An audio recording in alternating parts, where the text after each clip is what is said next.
The Crisis of Infinite Worlds. Crystal Cole, you're all I thought about sometimes. I watched you while our daughter slept. Your sissy space icon. Your laconic demeanor in relaying either ecstasy or trauma, and the unembittered empathy your voice conveyed on YouTube, which is our loving cup. The solution of butter and DMT you took anally that really made you freak the fuck out, and your friends just stood there watching you as you hurtled alone through mirrored tunnels. It's that frictionless feeling, the smooth and vacant course that lacks abruption, one wave, the clinical mania undifferentiated whiteness contains when cylindrical cloud, hard and plastic, comes to represent the mind, and thus describe a model of terrible momentum, with unity of purpose toward nothing so much as cold, radiant nature stripped of eros, of becoming just the mainframe in its withering severity without any predicate of others save perhaps their gazes. No walls, no nothing. Completely white light, and your name when your consciousness was splitting, time was stopping, you were going always into that. I was going always to the mall in those months, the young century's rainiest April and May, to walk the baby and to understand my art. I didn't understand.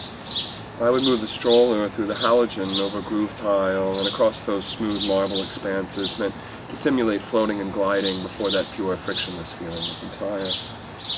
Sometimes we'd go inside the stores. Sears was still enormous, and because of its design implied a bound series of discrete related worlds linked by passages threatened and precarious to me. The connections felt besieged or like a mask for separation. They felt like connection between us in life, but I didn't take my allegory further, Crystal Cole, into your lysergic delirium, later redeemed by a beautiful discipline of spirit and cosmography developed for praxis. I liked your video on candy flipping hard and developing telepathy with friends. It suggested oneness was a leavened mix of random indiscretion, bruising wariness, and bliss obtained by synchronizing chemical encounter. Crystal, there's this made-up drug, I wonder if you'd do it. Bradley Cooper in Limitless takes this little pill, which in its candy dot translucence looks a lot like a tear plucked from the cheek in Man Ray's Alarmes. With it, he can utilize all of his brain, and so he unriddles the patterning hidden in the ceaseless flow of capital, structuring its chaos in excess of any mortal, with terrible momentum and unity of purpose toward nothing so much as pure profit and complete subordination of the world. At the mall, certain spots sold old stuff. Sports memorabilia and video games, vintage organs, and deluxe baby grands. In one store, there were highly priced comics with toys and ephemera related to the stories. They had action figures based on some series, I guess, called The Crisis of Infinite Earths. I wrote the phrase down in my notebook and made a rather telling transposition, putting the word world where Earth was and thinking The Crisis of Infinite Worlds. I guess because anyone will. Occasion the world as a world, its commonality precarious but real, and the person beside them does the same. The person far and every way from them will as well, where the wound of even being in material conditions as consciousness is made. These confrontations and arrangements, each taking their referent then as earth, or taking something else entirely as world. The word is profligate and dense and transparent and cheap and impossibly one, the clearest pill. In our minds it floods with light, and we see through that life's benevolent corruption in a radiance we can't make any sense of.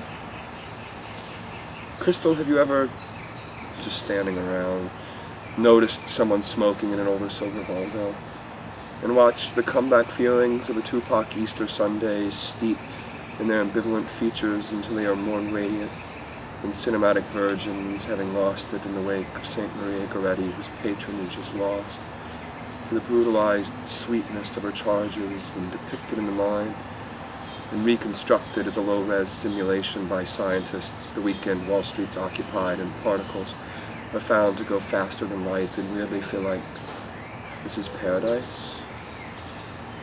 Not for people, but paradise regardless. That same May I had gone to Detroit. I saw the most wonderful graffiti, more a prayer, written on a wall in magic marker. It said two things. One, that we would grow closer and closer as time progresses. Two, that our ships will not crash.